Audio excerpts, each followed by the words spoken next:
Hello नमस्कार, कैसे हैं आप सब मेरे जितने भी प्यारे स्टूडेंट्स और जो दर्शक मेरा इस वीडियो को देखते हैं, लाइक करते हैं, सब्सक्राइब करते हैं, आप सबका बहुत बहुत धन्यवाद। मैं अपने चैनल फंडामेंटल बायोलॉजी के थ्रू आपके बीच में जो नेट के स्टूडेंट्स नेट की तैयारी कर रहे हैं, जो भी स्टूडेंट्स या जो भी बच्चे अपने अभी इस साल नेट का एग्ज़ाम देंगे, या फिर जो अभी 10th से 11th क्लास में जिन्होंने देखा है या अपना एम डिसाइड किया कि आगे आगे जाके हमें नेट क्वालिफाई करना है, एक अच्छा डॉक्टर बनना है, उन सब के लिए काफ़ी हेल्पफुल लेक्चर है। वैसे तो आपको यूट्यूब के माध्यम से काफ़ी अच्छे ऑनलाइन प्लेटफॉर्म मिलेंगे जहाँ पर जाके और भी आप अपनी डिटेल से स्टडी कर सकते हैं। मैं भी अपने प्लेटफॉर्म के थ्रू आपके बीच में जो है नेट के लिए जो लेक्चर्स होते हैं, या फिर आप अगर एनसीईआरटी या बोर्ड की प्रिपरेशन करते हैं, 11th 12th के एग्जाम देना चाहते हैं, तो उसके लिए एक बहुत अच्छे लेक्चर्स आपके बीच में लेके आऊँ। लेक्चर अभी ब्रीफ कंडीशन में है, ब्रीफिंगली आपके बीच में डिस्कस किए गए हैं, पर जो कुछ कुछ छोटी ऐसी बातें हैं जो एनसीईआरटी बुक्स में आपको देखने को नहीं मिल पाती है, वो भी बीच वो टॉपिक्स वो बातें भी मैं आपके बीच में डिस्कस करता हूँ। तो जैसा कि आपने मेरे प्रीवियस लेक्चर्स को देखा होगा, वहाँ पर मैंने अभी जो कंटिन्यू कर रखा है ब्लड सर्कुलेशन, जिसे हम body fluid and their circulation के नाम से एनसीईआरटी में दिया हुआ है, उसको पढ़ते हैं। तो ये एक 11th क्लास का सिलेबस टॉपिक है, जिसे हम जूलॉजी में, ह्यूमन फिजियोलॉजी में पढ़ेंगे। इसमें हमने अभी लास्ट में डिस्कस किया था कि हार्ट बेसिकली होता क्या है, हार्ट ब्लड सर्कुलेशन क्या होता है, ब्लड सर्कुलेशन का मेन फंक्शन क्या होता है, जो मटेरियल्स होते हैं, न्यूट्रिएंट्स वगैरह होते हैं हमारे शरीर में, जिनको फ्लो करना होता है, ट्रांसफर करना होता है। दूसरा हमने पढ़ा था ब्लड सर्कुलेशन कितने प्रकार के होते हैं, जिसमें हमने open and close blood circulation को भी डिस्कस किया था। साथ ही हार्ट का थोड़ा बहुत स्ट्रक्चर भी हमने समझा था, और साथ के साथ हमने ये देखा था कि हार्ट के कितने प्रकार होते हैं। फिशेस में 2 चैम्बर्ड हार्ट होता है, जिसे वेनस हार्ट भी बोलते हैं। और रेप्टाइल्स की बात करी थी, एम्फीबियंस की बात करी थी, इसमें 3 चैम्बर्ड हार्ट होता है, जहाँ 2 आर्टेरियल और 1 वेंट्रिकल होता है। बर्ड्स के, मैमल्स के केस में, क्रोकोडाइल के केस में हमने बात करी थी, जहाँ पर 4 चैम्बर्ड हार्ट होता है, जहाँ पर डबल सर्कुलेशन होता है। डबल सर्कुलेशन, सिंगल सर्कुलेशन भी हमने पढ़ा था। सिंगल सर्कुलेशन मतलब जो हमारे ऑर्गन और टिश्यूज होते हैं लोअर एनिमल्स की अगर हम बात करते हैं, इसमें सिंगल सर्कुलेशन पाया जाता है, 2 चैम्बर्ड या 3 चैम्बर्ड हार्ट पाया जाता है।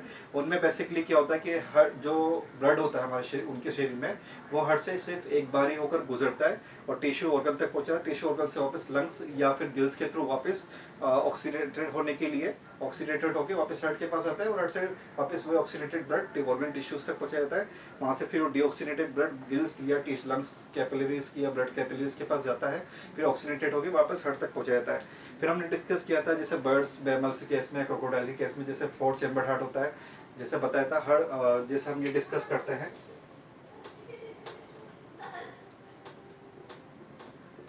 ये 4 चैम्बर्ड हार्ट एक नॉर्मल जैसे रफ डायग्राम के थ्रू बात करें, जिसमें यहाँ राइट एट्रियम, ये लेफ्ट एट्रियम, ये राइट वेंट्रिकल और लेफ्ट वेंट्रिकल।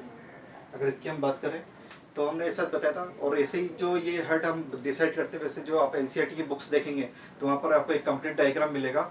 हार्ट कभी भी इस तरह से नहीं होता है। हार्ट को हम अगर नॉर्मली फील करें तो एक बंद मुट्ठी, जिसे क्लोज क्लोज फिस्ट भी बोलते हैं, इस पैटर्न में होता है, जो कि बिल्कुल सेंटर चेस्ट में, सेंटर चेस्ट के अंदर बिल्कुल सेंटर स्पेस में पाया जाता है, जिसे हमने बोला था मीडियास्टिनम स्पेस वहाँ पर होता है। जिस स्पेस में वो प्रेजेंट होता है उसे मीडियास्टिनम बोलते हैं। ठीक है। और ये slightly tilt toward the left side होता है। स्लाइडली टिल्टेड मतलब जैसे कि अगर मैं आपके सामने खड़ा हूँ तो अपना जो हेड होता है वो थोड़ा टिल्टेड होता है, लेफ्ट साइड थोड़ा टिल्ट होता है। एक क्लिनिकल कंडीशन पे भी मैंने आपको बताई थी कि नॉर्मली जितना भी अगर ह्यूमंस की या फिर मैमल्स की अगर हम बात करें तो slightly tilt toward the left side होता है। पर कुछ लोगों में अगर ये कंडीशन राइट साइड पाई जाती है तो हमने उस कंडीशन को नाम बताया था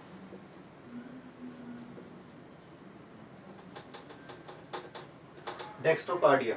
उस क्लिनिकल कंडीशन को हम बोलते हैं डेक्स्ट्रोकार्डिया। इसको नाम को याद रखिएगा, एनसीआर नेट के पेपर में काफ़ी पूछा भी गया है कि अगर हमारा हार्ट अगर राइट साइड टिल्टेड होता है तो उसका क्लिनिकल कंडीशन को हम डेक्स्ट्रोकार्डिया के नाम से बोलते हैं।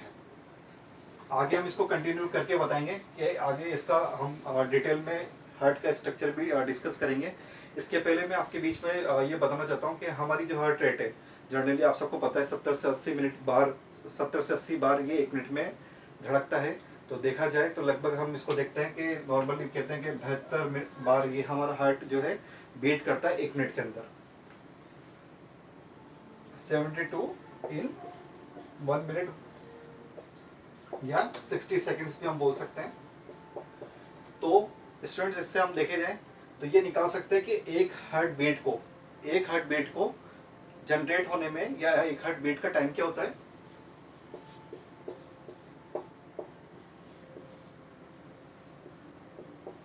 0.8 सेकेंड। मतलब एक हार्ट बीट को जनरेट होके ख़त्म होने में, या एक हार्ट बीट का अगर हम ड्यूरेशन बताएं तो 0.8 सेकेंड होता है।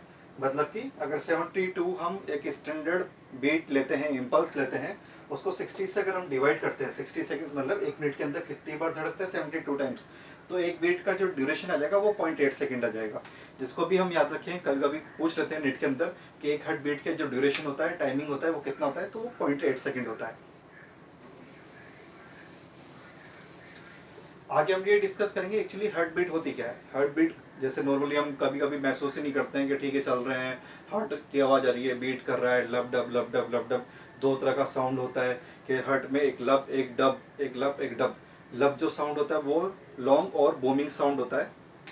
हार्ट के अंदर जो दो साउंड होते हैं जो जलने की नोटिस किए थे, आपने देखा होगा जब हम डॉक्टर्स को दिखाने जाते हैं तो उनके गले में एक स्टेथोस्कोप होता है, तो वो हमारे आगे चेस्ट में और पीछे बैक साइड में रखकर उससे हार्ट बीट को नोट करते हैं कि हमारा हार्ट कितनी स्पीड से, और वो अपनी वॉच में देखते हैं कि एक मिनट के अंदर या जो बीटिंग साउंड है, ये जो हार्ट बीट का साउंड है, वो रेगुलरली एक मिनट में कितनी बार उसकी बीटिंग सही है या नहीं है। तो हम उसमें देखते हैं तो उनका जो पहला साउंड होता है उसको बोलते हैं लब, और दूसरी जो ध्वनि आती है उसको बोलते हैं डब। डब सेकंड साउंड होता है, लब पहला साउंड होता है। लब क्या होता है, बूमिंग साउंड होता है और लॉन्ग होता है, लंबा होता है। और बूमिंग, बूमिंग मतलब होता है गूंजना। बूमिंग जैसे साउंड करते हैं ना बंद कमरे में, कि अगर हम थोड़ा सा बोलेंगे तो गूंजता है, तो लंबा साउंड होता है, बूमिंग होता है। डब क्या होता है, शॉर्ट साउंड होता है और शार्प होता है, शार्प एंड शॉर्ट साउंड होता है। तो लब डब दो तरह की ध्वनि आती है। कभी कभी ये कुछ कंडीशन में ऐसा भी होता है कि उसमें से हार्ट पे से एक मर मर मर जैसे हम बोलते हैं, तो एक रशिंग साउंड आता है। रशिंग साउंड एक्चुअली क्या होता है, वो बहुत कम डिटेक्ट हो पाता है। रशिंग साउंड ये होता है कि जब जैसे सपोज हम पाइप से पानी देते हैं या पानी फ्लो निकलता है पाइप के थ्रू, तो उसमें की आवाज़ आती है, रशिंग साउंड आता है। वो साउंड बहुत कम डिटेक्ट होता पाता है। वो तीसरी ध्वनि होती है जिसे हम मरमर की ध्वनि बोलते हैं, हार्ट मरमर साउंड बोलते हैं। और फोर्थ जो जिसे साउंड बोलते हैं, तो फोर्थ साउंड काफ़ी होता है बहुत रेयर कंडीशन में, जब हमारे जो वॉश हार्ट के वॉल हो जाते हैं, उनका अगर सिस्टम बिगड़ जाता है, वो बैक फ्लो कर जाते हैं, या उनकी बंद खुलने बंद होने की आवाज़ आती है। वैसे वो डिटेक्ट नहीं होते हैं, पर एक जनरली जो बुक्स में बताया गया है कि फोर्थ साउंड होता है जो कि हार्ट के वॉल्व के खुलने या बंद होने की आवाज़ होती है। नॉर्मली जैसे कि हम देखते हैं तो लब और डब दो ही तरह की ध्वनि होती है जो कि हमारे हार्ट से सुनी जाती है। आज हम ये हमारे टॉपिक में डिस्कस करेंगे कि कौन कौन से ऐसे फैक्टर्स हैं जो कि हमारी हार्ट बीट को अफेक्ट करते हैं। जिससे पहला है एज। एजिंग में क्या होता है, जैसे हमने देखा होगा छोटे बच्चे होते हैं, जैसे मैम वुमेंस की बात करें, उनके यूट्रस में बच्चा पैदा होने से पहले देखते हैं, तो हम उसकी अगर हम ध्वनि हार्ट बीट अगर नोट करते हैं तो वो लगभग 140 के लगभग आती है। 140 बीट पर मिनट नोट आती है। धीरे धीरे जब वो बच्चा नियोनेट्स मतलब जन्म ले लेता है, उसके बाद जब बच्चा 12 साल का होता है, उसके बाद एडल्ट होता है, एडल्ट के बाद वापस ओल्ड एज में चला जाता है, तो ये हार्ट बीट धीरे धीरे क्या होता है, डिक्रीज होती जाती है। नियोनेट की बात करते हैं, नियोनेट मतलब एम्ब्रियो, जो बच्चा पैदा हो गया, उसकी बात करें तो वहाँ पर जाके वो 130 हो जाती है। 10 से 12 साल तक के बच्चों की बात करें तो लगभग 90 से 100 के बीच में होती है। और उसके बाद अगर 17-18 साल से लेकर हम एडल्ट एज की बात करें, लगभग 35-40 से 45 साल तक के एज के लोगों की बात करें, तो वो नोट होती है 70 से 80। 70 से 80। फिर धीरे धीरे जो बात मैं बताना चाह रहा हूँ, तो वापस हम देखते हैं कि जब इंसान ओल्ड एज में चला जाता है तो ओल्ड एज में वही हार्ट रेट लगभग 90 से 100 के लगभग चली जाती है। तो ये ऐसा क्यों हो जाता है। एजिंग फैक्टर में क्या होता है कि हमारे शरीर के अंदर क्या होता है, एक वेगस नर्व होती है। वैसे इंसान के शरीर में 12 कैरिनियल नर्व होती है, जिसमें 10वें नंबर की कैरिनियल का नाम होता है, जो 10th कैरिनियल नर्व है, आप लोगों ने पढ़ा भी होगा, वेगस नर्व।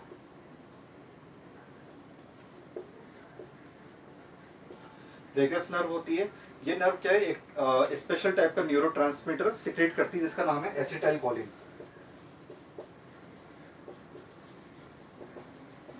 ये एसिटाइल कोलिन क्या करता है, हार्ट रेट को डिक्रीज कर देता है, ये कम कर देता है। तो जो छोटे बच्चे होते हैं, जब बच्चा जन्म लेने वाला होता है, उससे पहले अपने माँ के फीटस के रूप में अपने माँ के यूट्रस में रहता है, ये जन्म लेता है। उसके बाद धीरे धीरे बच्चा होता है, 10 से 12 साल का होता है, उसके बाद एडल्ट एज में आता है, एडल्ट से लो एज में आता है। तो धीरे धीरे क्या होता है कि छोटे बच्चों में इसकी क्या होती है, वेगस नर्व की टोन कमजोर होती है। टोन कमजोर होने की वजह से एसिटाइल कोलिन का सिक्रेशन कम होता है। पर जैसे जैसे लोग इंसान की एज बढ़ती चली जाती है तो इस एसिटाइल कोलिन का सिक्रेशन बढ़ जाता है, तो हमारी हार्ट कंट्रोल हो जाती है 70 से 80 बीट पर मिनट के अंदर। पर जब वापस इंसान बुढ़ापे एज में जाता है, मतलब ओल्ड एज में जाता है, तो हम ये देखते हैं इसकी टोन वापस कमजोर हो जाती है और उस टाइम पे एसिटाइल कोलिन का सिक्रेशन भी कम हो जाता है, जिसकी वजह से हमारी हार्ट रेट वापस बढ़ जाती है। और दूसरा रीजन ये होता है कि बूढ़े लोगों में या ओल्ड एज में क्या होता है कि जो हमारी ब्लड वेसल्स होती है, कि आपको पता है ब्लड वेसल्स की जो वॉल होती है वो काफ़ी इलास्टिक होती है। इलास्टिक होने की वजह से जो ब्लड के अंदर जो ब्लड का फ्लो होता है ब्लड वेसल्स के अंदर वो काफ़ी एफिशिएंट होता है, काफ़ी स्मूथ होता है, ताकि डिफरेंट इश्यूज या टेल सेल्स होती है वहाँ तक ब्लड फ्लो काफ़ी आसानी से हो सके।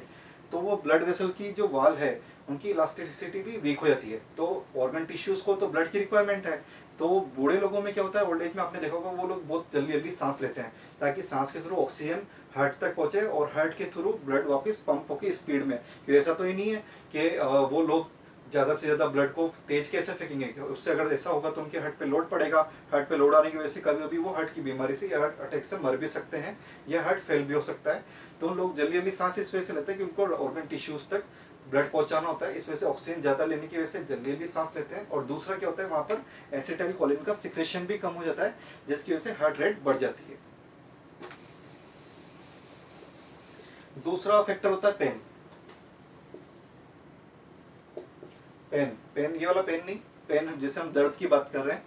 पेन क्या होता है, पेन दो तरह के होते हैं। सपोज मान लो एक तो होता है सुपरफिशियल पेन। सुपरफिशियल पेन होता है कि हम गिर गए, थोड़ी सी चोट आ गई, कहीं कट लग गया, बॉडी में खून निकल गया, गिर गए, हल्की सी चोट आ गई है, छिल गए हैं, उसे हम सुपरफिशियल पेन बोलते हैं। उस कंडीशन में क्या होता है, हमारा जो हार्ट रेट है वो बढ़ जाता है।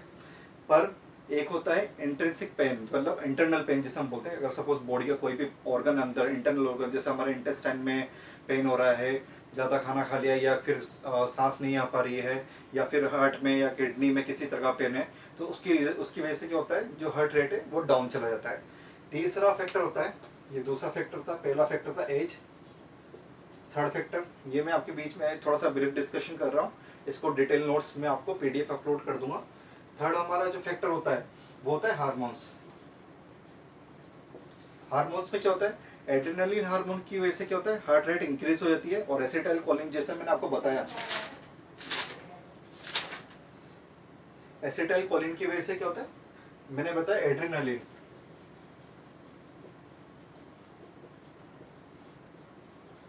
ये एड्रेनलिन क्या करता है, हार्ट रेट को इंक्रीज करता है, और एसिटाइल कोलिन SCHB जिसे बोलते हैं, ये हार्ट रेट को डिक्रीज करता है। ठीक है। फोर्थ फैक्टर है साइज।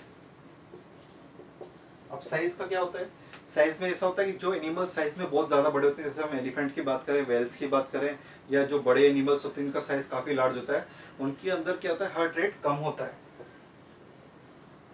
जबकि जो छोटे एनिमल्स होते हैं, जैसे हम चूहे की बात करें, खरगोश की बात करें, या और भी छोटे एनिमल्स की अगर हम बात करें, तो उनका हार्ट रेट कंपेरेटिवली लार्ज होता है, ज़्यादा होता है। पांचवी बात करें जेंडर की, तो मेल्स के केस में हम देखते हैं कि जो हार्ट रेट होती है वो फीमेल से कंपैरिजन में थोड़ी कम होती है। तो ये जो फैक्टर्स थे वो मैंने आपके बीच में बताया। एक छोटी सी बात और, जो मेल होते हैं एंड फीमेल,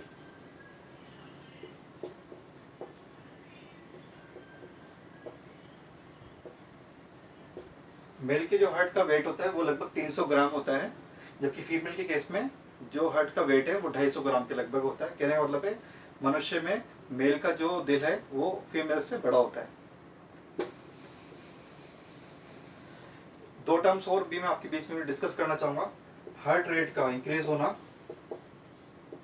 मैंने आपको शायद मेरे पहले वाले लेक्चर में बताया था, अगर हार्ट रेट बढ़ जाती है उस क्लिनिकल कंडीशन को बोलते हैं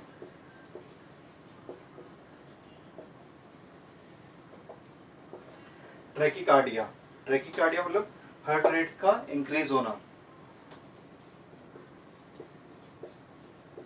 हार्ट रेट का डिक्रीज होना क्या कहलाता, ब्रेडिकार्डिया।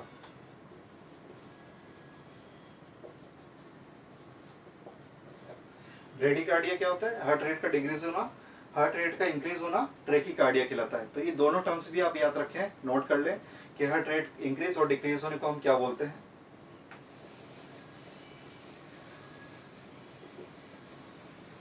इसके आगे हम डिस्कस करेंगे हार्ट का स्ट्रक्चर क्या होता है। हार्ट के स्ट्रक्चर में मैंने आपको लास्ट लेक्चर में बताया था कि हमारे हार्ट के बाहर लगभग 3 लेयर्स वाली, वैसे जनरली 2 लेयर्स बोलते हैं पर उसमें से एक लेयर्स आगे के फर्दर 2 लेयर्स में डिवाइड हो जाती है। तो हार्ट के ऊपर एक लेयर 2 मेम्ब्रेन स्ट्रक्चर पाया जाता है, वॉल पाई जाती है, इसे हम पेरिकार्डियम बोलते हैं। पेरिकार्डियम, हार्ट के ऊपर जो वॉल पाई जाती है, लेयर पाई जाती है, उसे हम पेरिकार्डियम बोलते हैं। पेरिकार्डियम 2 तरह में डिवाइडेड है, जिससे मैंने पहले भी बताया था आपको। एक फाइब्रस है, एक सीरस लेयर है। ये फाइबर लेयर और सीरस लेयर, सीरस लेयर आगे फर्दर जाके 2 लेयर में डिवाइड हो जाती है, जिनमें से हमने एक लेयर का नाम बताया था पेराइटल, और दूसरे का नाम था विसरल। विसरल लेयर को एपिकार्डियम के नाम से भी जाना जाता है। इसको मैं यहाँ लिख देता हूं।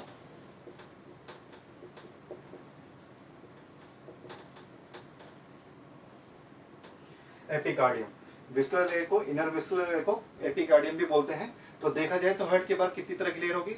Outer fibrous layer, inner serous, serous आगे फर्दर 2 लेयर में डिवाइडेड है, जिसमें parietal outer parietal pericardium, inner visceral pericardium या एपिकार्डियम भी बोलते हैं। तो हार्ट की अगर हम वॉल की बात करें, एक छोटा सा डायग्राम मैं आपको बताता हूँ। एक चीज और पहले मैं आपको बता दूं, यहाँ पेराइटल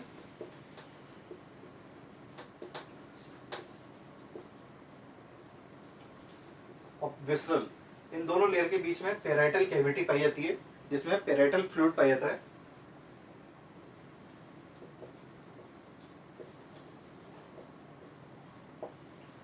ये पेराइटल फ्लूइड क्या करता है? हमारा हार्ट जब कॉन्ट्रैक्शन करता है, रिलैक्सेशन होता है, हार्ट बीट जब जनरेट होती है, तो हार्ट के अंदर फ्रिक्शन जनरेट होता है। देखा जाता है आपके हार्ट कॉन्ट्रैक्ट रिलैक्स होता है, तो कॉन्ट्रैक्शन रिलैक्सेशन होने की वजह से फ्रिक्शन जनरेट होता है, और उस फ्रिक्शन की वजह से हार्ट वॉल डैमेज नहीं हो जाए, इस वजह से इन दोनों लेयर्स के बीच में पेरिकार्डियम फ्लूइड पाया जाता है। इस पेरिकार्डियम फ्लूइड की वजह से फ्रिक्शन कम हो जाता है, ताकि हमारा हार्ट डैमेज ना हो जाए।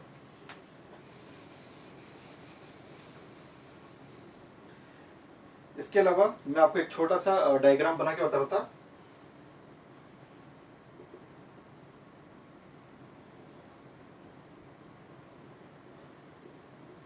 एक रफ डायग्राम है, जिससे आप समझ पाएंगे।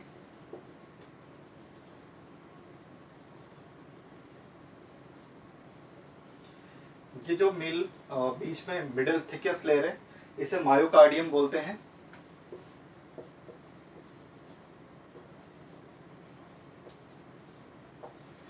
ये सबसे थिकेस्ट लेयर होती है हार्ट के वॉल के अंदर। ये ऊपर जो मैंने बताया आपको फाइब्रस लेयर है, जो भी हमने डिस्कस करी थी, फाइब्रस लेयर। ये इनर लेयर जो है, फाइब्रस लेयर को आगे और फर्दर मैंने जो डिवाइड किया था, जिसमें सिरस और फाइब्रस लेयर थी, सिरस आगे जाके एपिकार्डियम पेरिकार्डियम में डिवाइड हो गई थी, और ये जो नीचे सबसे अंदर वाली होती है, उसे हम एंडोकार्डियम बोलते हैं। एंडोकार्डियम बोलते हैं। वैसे डायग्राम आप एनसीईआरटी की बुक्स में देखेंगे तो वहां आपको ज्यादा क्लियर समझ में आ जाएगा।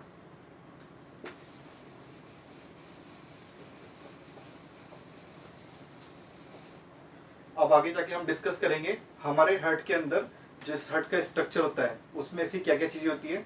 तो हार्ट के स्ट्रक्चर को डिस्कस करने से पहले जैसे हमने एक तो पढ़ लिया यहाँ पर कि हार्ट की वॉल क्या होती है। दूसरा हम देखेंगे हमारा हार्ट जो होता है, ह्यूमन हार्ट की हम बात करें तो 4 चेम्बर्ड हार्ट होता है, जिसमें ऊपर के जो 2 वॉल होते हैं, वापस मैं आपके बीच में ये एक थोड़ा रफ डायग्राम लेके आता हूँ। ये 2 ऊपर के चेम्बर, इनको आर्टरिया बोलते हैं।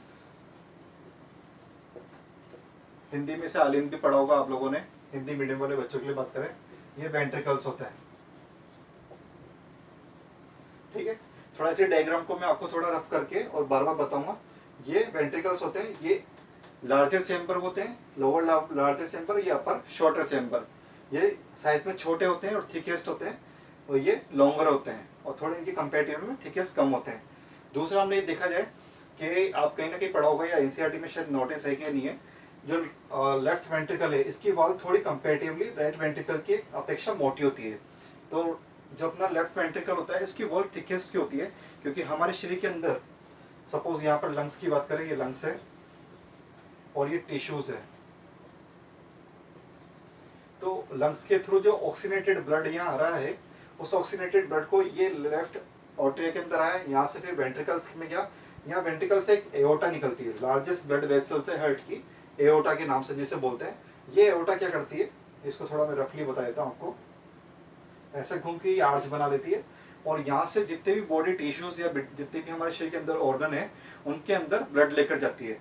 तो ये थिकेस्ट क्यों होती है लेफ्ट साइड की वेंट्रिकल की वॉल, बिकॉज इसको जो यहाँ से ब्लड जो पंप होता है प्रेशर से निकलता है, तो उस प्रेशर की वजह से ये वॉल या ये जो चैम्बर है ये कहीं फट नहीं जाए या फ्रिक्शन की वजह से फट नहीं जाए, इस वजह से इसकी वॉल थिकेस्ट होती है। क्योंकि यहाँ पर जो पंपिंग होती है वो बहुत तेज होती है, क्योंकि उसको ब्लड को पूरे शरीर तक पहुंचाना होता है।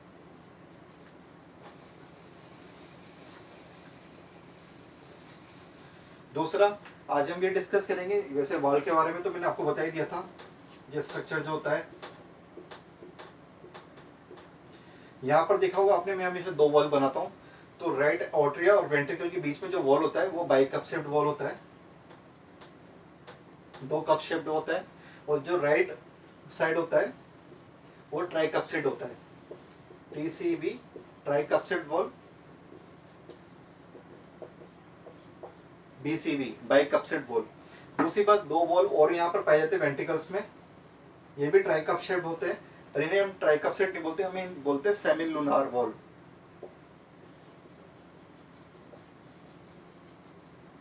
सेमी लूनार इनका नाम होता है, सेमी लूनार। सेमी लूनार भी बोल सकते हैं, या इसे पल्मोनरी वॉल भी बोल सकते हैं, या इसे एओर्टिक वॉल भी बोल सकते हैं। ये पल्मोनरी आर्टरीज के लिए निकलता है, जो कि आगे जाके ब्लड लेकर जाता है, डीऑक्सीनेटेड ब्लड लंग्स के पास लेके जाता है। और ये ऑक्सीनेटेड ब्लड जो यहाँ से एओर्टा निकलती है वो इस वॉल के थ्रू निकलती है। वैसे इनका नाम सेमी लूनार वॉल है, या इसे एओर्टिक वॉल भी बोल सकते हैं, या पल्मोनरी वॉल भी बोला जा सकता है। दूसरा, जो ये राइट ऑर्टरी होता है, यहाँ पर भी दो तरह के वॉल होते हैं। हम ये देखते हैं, आपने पढ़ा होगा, हमारे शरीर के ऊपर वाले पोर्शन से, अगर हम नेक रीजन से ऊपर वाले बात करें, जैसे हमारा सिर है, नेक रीजन है, तो यहाँ से जितना भी डीऑक्सीनेटेड ब्लड आता है वो आता है सुपीरियर वेना कोवा। ये भी एक लार्ज वेसल्स होती है जिसका नाम है सुपीरियर वेना कोवा, SVC, जो कि अपना डीऑक्सीनेटेड ब्लड लेकर राइट ऑर्ट्रिया में प्रवेश करती है। और शरीर के नीचे वाले पार्ट, लोअर लिम्ब, मतलब नीचे वाले पोर्शन की हम बात करें, तो यहाँ से इंफीरियर वेना कोवा भी राइट ऑर्ट्रियम में एंटर करती है। और इंफीरियर वेना कोवा जिस वॉल के थ्रू एंटर करती है उसको वॉल होता है एस्चियन वॉल, एस्चियन वॉल बोला जाता है। और एक दूसरा वॉल एक और होता है कि हमारा हार्ट खुद एक ऑर्गन है, ठीक है, एक मस्कुलर चैम्बर हार्ट है, एक मस्कुलर ऑर्गन है, तो उसकी वॉल्स को भी, उसकी ब्लड वेसल्स को भी क्या होता है, ऑक्सीनेटेड ब्लड की रिक्वायरमेंट होती है।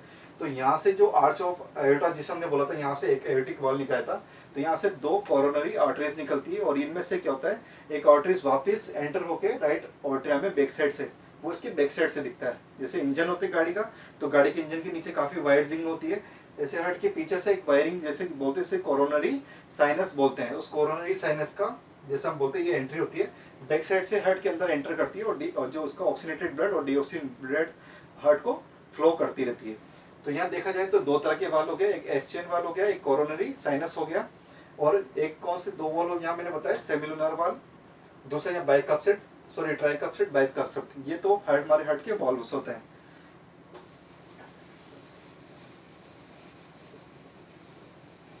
इसके अलावा मैं आपको एक बताऊं कि मैंने आपको नोडल टिश्यूज के बारे में बताया था, हमारे हार्ट के अंदर ऐसी क्या विशेषताएं होती है जिसकी वजह से हार्ट इंपल्स जनरेट होती है, हार्ट बीट साउंड करता है। तो दोस्तों या स्टूडेंट्स, हमारे हार्ट के अंदर क्या होता है, जो हार्ट है वो मसल्स फाइबर से बना होता है। जैसे आपको मैंने बताया, स्केलेटल मसल होते हैं, स्मूथ मसल होते हैं, कार्डिक मसल फाइबर्स होते हैं। तो जो हार्ट बनता है वो कार्डिक मसल फाइबर के थ्रू बनता है। और ये कार्डिक मसल फाइबर 99% जो होते हैं वो कॉन्ट्रेक्टाइल नेचर के होते हैं, इनमें से 99% कॉन्ट्रेक्टाइल नेचर है, और 1% फाइबर्स क्या करते हैं, मॉडिफाइड होकर नोडल टिश्यूज बना लेते हैं।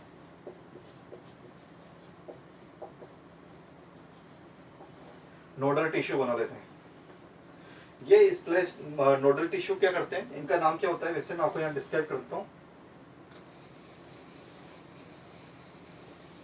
ये जो मॉडिफाइड टिश्यूज है, नोडल टिश्यू है, SA node, AB node, bundle of his और परकिंजे फाइबर्स।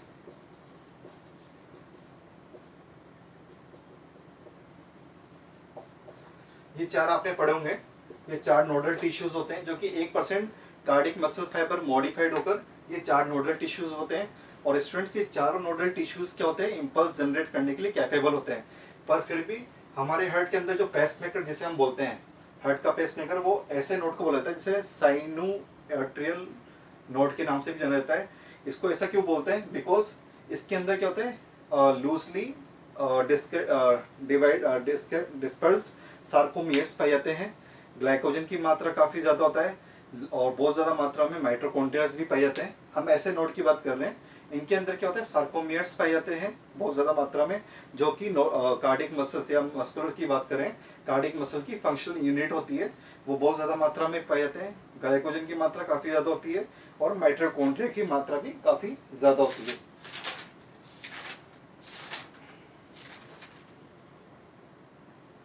ठीक है, इसकी वजह से ये क्या है, अपने इम्पल्स खुद जनरेट कर पाते हैं। दूसरी बात क्या है, यहाँ पर जो ऐसे नोड होता है, ऐसे नोड के अंदर जो इम्पल्स जनरेटिंग रेट है वो लगभग 70 से 80 बीट पर मिनट होता है।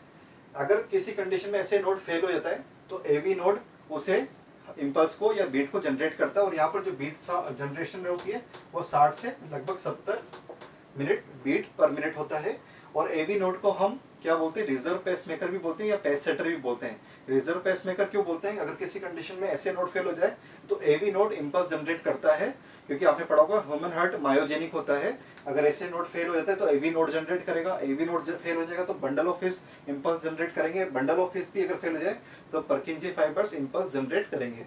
और ये क्या होता है, यहाँ पर जो मैंने आपको बताया, यहाँ पर ब्रीथिंग रेट या मतलब कि हार्ट बीट रेट क्या होता है, 60 से 70।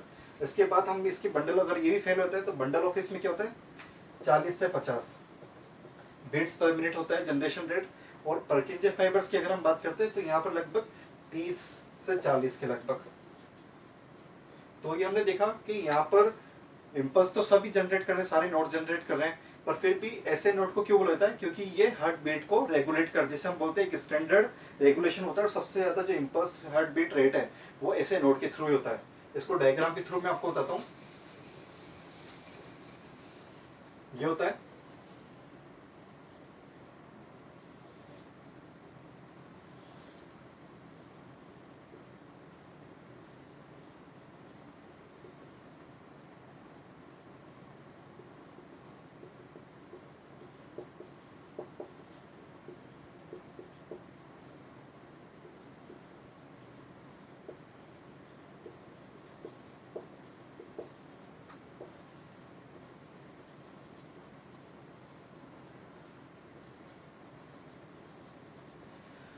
दोस्तों ये ऐसा होता है, जैसे हम राइट ऑर्डर के अंदर बात करें, जैसे सपोज इसको थोड़ा सा मैं डायग्रामेटिक भी कर देता हूँ आपके लिए।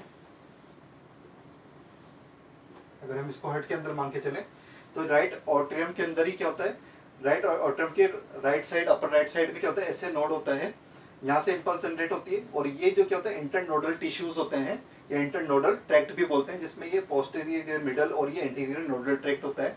इनके थ्रू ये इम्पल्स एवी नोड तक पहुंचती है। एवी नोड से ये वापस पास होती है बंडल ऑफ फिश से, और बंडल ऑफ फिश से दोनों वेंट्रिकल्स में ये बंडल ऑफ फिश से क्या होता है, परकिंजे फाइबर्स होती है। और इन परकिंजे फाइबर्स में जब इम्पल्स ट्रांसफर होती है तो सॉरी, तो ये इम्पल्स जब यहाँ तक पहुंचेगी तो वो अपने आप को कॉन्ट्रैक्शन करेंगे। यहाँ से इम्पल्स जनरेट हुआ, सपोज यहाँ इम्पल्स जनरेट हुआ ऑर्ट्रिया में, तो इम्पल्स जनरेट होगा तो यहाँ पर कॉन्ट्रैक्शन होगा, यहाँ पर कंट्रैक्शन होगा तो अपना ब्लड क्या होता है, ऑर्ट्रिया से वेंट्रिकल में जाएगा, यहाँ वॉल्व खुल जाएंगे। जब ये दोनों वॉल्व खुले होते हैं, बाइकप्सिड और ट्राइकप्सिड वाल्व, उस टाइम पर हम ये याद रखेंगे जो हमारे सेवन लूनार वाल्व थे वेंट्रिकल्स में, वो उस टाइम पे क्लोज होते हैं। तो जब हमारा ब्लड ऑर्ट्रिया से वेंट्रिकल्स में एंटर होता है तो उस टाइम पे दोनों वॉल्व खुले रहते हैं और दोनों वॉल्व नीचे के वेंट्रिकल्स के बंद रहते हैं। और जब पूरे शरीर के अंदर और लंग्स के अंदर ब्लड जाता है, मतलब दोनों सेमिनुलर वाल्व जब ओपन होंगे उस कंडीशन में ये दोनों वॉल्व क्लोज हो जाते हैं, ताकि क्या होता है, वेंट्रिकल का ब्लड वापस ऑर्ट्रिया में एंटर ना हो जाए। और इसमें एक चीज और है जो मैं आपको बताना चाहूंगा, यहां पर क्या होता है, वापस एक रफ डायग्राम बना लेते हैं। ये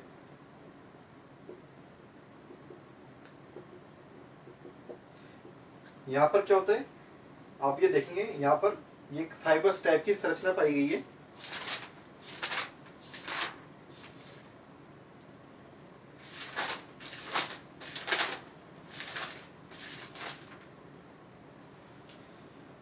ये जो बाइकप्सिड वाल्व होते हैं, ट्राइकप्सिड वॉल होते हैं, तो इनके अंदर क्या होता है, वेंट्रिकल्स के अंदर जो इनर वॉल होती है ये इस शेप में होती है।